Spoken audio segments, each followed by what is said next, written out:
神農爺爺，我返嚟啦！我想學多啲有關中醫藥嘅新知識啊！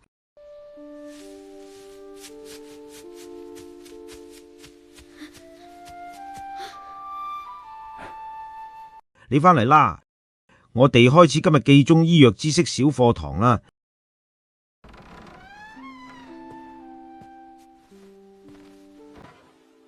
神農爺爺，我個肚脹到爆，頂住唔舒服啊！小龍又貪食生冷甜膩，脾胃唔舒服啦。中醫講脾胃係後天之本，你脾胃虛弱，運化唔到食物，氣滯喺肚裏就會脹氣啦。教你第一招，順時針摩腹，慢慢游走肚裏嘅滯氣，補脾胃氣。記住要輕游噶。順住游，唔好咁大力。再按呢個中脘穴，專管脾胃消化，每日游幾下，肚脹就會好好多。除咗按摩，食療都好重要。小米、山藥同紅棗呢幾種食材都係健脾養胃嘅寶貝，平時屋企都揾到。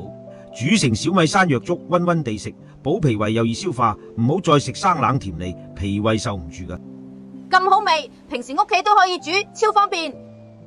食完暖粒粒，個肚完全唔脹啦，真係好嘢。脾胃要溫養，唔好亂吃嘢，先至日日都舒服。脾胃虛弱肚脹，按摩食療搞掂，簡簡單單，日日健康。